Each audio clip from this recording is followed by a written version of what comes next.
dan kakak yang berhasil menyelesaikan masa studi selama 3,7 tahun.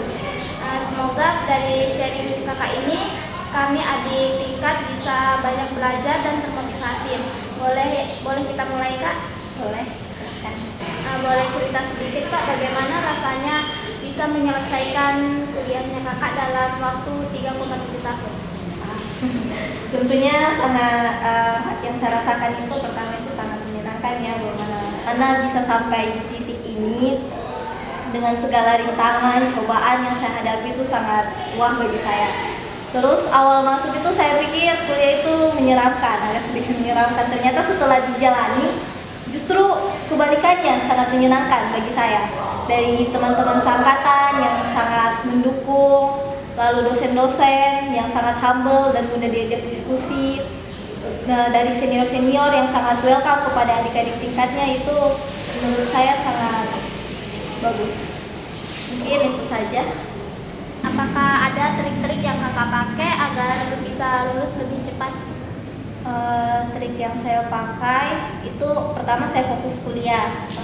Saya fokus ke kuliah saya kerjakan semua tugas-tugas, saya kumpul tugas tepat waktu, tidak terlambat dalam perkuliahan, sehingga ini yang menunjang nilai saya ke depannya.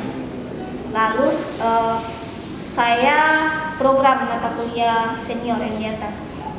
Misalkan pada semester 3 itu kan ada mata kuliah berlebih, ada SKS berlebih, satu SKS kalau tidak salah. Jadi saya program mata kuliah semester 5, mata kuliah pilihan semester 5 yang satu SKS, sehingga saya tidak kesusahan nanti saat saya sudah semester 6, semester 7.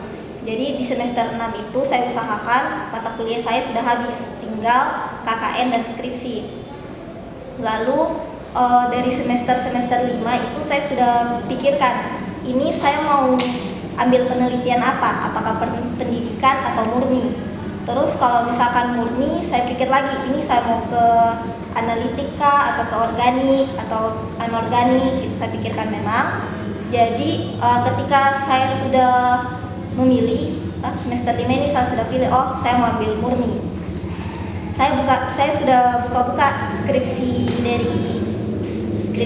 senior yang ada di perpus itu pas semester 6. Buka-buka cari referensi, terus saya cari masalah yang ada di sekitar, yang ada di masyarakat. Mungkin kalau pendidikan bisa cari buka skripsi kan yang ada di perpus, lalu cari masalah-masalah pendidikan apa yang bisa dijadikan judul untuk skripsi. Jadi setelah semester 7 itu saya usahakan sudah tidak ada lagi mata kuliah dan fokus ke skripsi saya. Mungkin itu saja. Selama perjalanan kuliahnya kakak, tantangan apa yang paling berkesan buat kakak? Dan bagaimana caranya kakak menghadapi itu? Tantangan yang paling berkesan itu tentunya dalam masalah waktu. Nah, waktu awal-awal kuliah itu kan masa transisi dari SMA ke kuliah. Dulu kan saat SMA saya itu lebih banyak mainnya daripada belajarnya. Terus saat masuk kuliah itu dihadapi dengan tugas-tugas kuliah, mulai dari makalah, terus praktikum, mana laporannya, konsulnya. Nah, tentu itu jadi masalah ya. Waktu bermain saya berkurang, lalu apalagi untuk buka sosial media itu dia berkurang karena harus mengerjakan tugas-tugas kuliah. Jadi bagaimana cara saya menghadapinya? Saya menghadapinya itu dengan membuat skala prioritas. Jadi saya prioritaskan dulu tugas-tugas kuliah saya, konsul saya, laporan saya, terus makalah, apa segala macam, presentasi. Kalau sudah selesai semua, baru saya sisipkan waktu untuk buka sosial media atau bermain. Jadi saya kurangi waktu untuk buka sosial media saya dan saya perbanyak di waktu untuk kerja tugas. Lalu saya buat juga kayak batasan-batasan dalam saya bersosial media. Kayak misal, saya buka Instagram hanya 30 menit, setelah itu stop.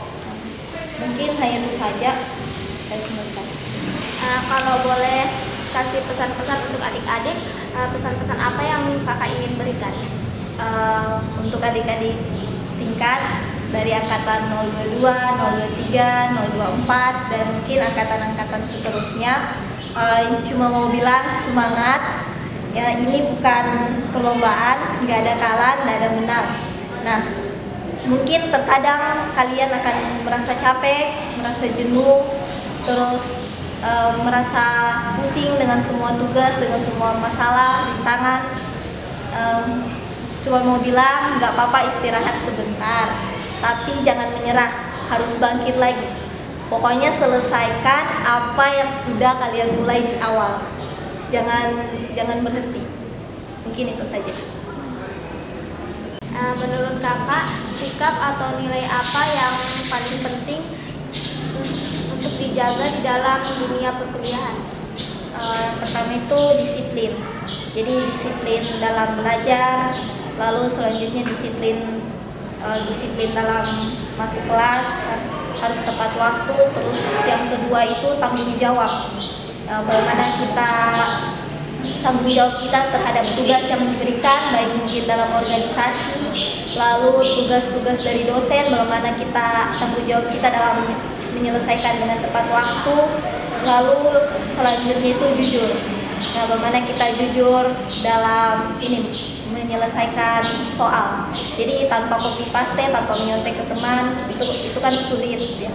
Terus yang terakhir itu sopan santun. Bagaimana kita bersikap dengan dosen sebagai pendidik, lalu kepada kakak-kakak senior sebagai kakak kita di kampus, lalu kepada adik-adik bagaimana caranya kita bersikap dengan sesama adik kita. Mungkin itu saja. Jadi yang harus diingat itu disiplin dalam waktu, yang kedua itu jujur, terus sopan santun, dan yang terakhir itu tanggung jawab. Bagaimana harapan kakak untuk kami ke depannya? Harapan saya untuk adik-adik semua ke depannya sukses selalu, semangat terus, jangan takut gagal, jangan ragu untuk mencoba hal baru. Semoga dapat membawa nama baik jurusan dan nama baik dunia pendidikan ke depannya. Mungkin itu saja. Sukses terus. Terima kasih banyak ya Kak atas ceritanya yang sangat menginspirasi. Semoga kakak selalu sehat, terus disukseskan di setiap langkahnya, dan apa yang kakak bagikan hari ini bisa bermanfaat bagi kami dan adik-adik berikutnya. Semangat terus Kak, makasih. Terima kasih.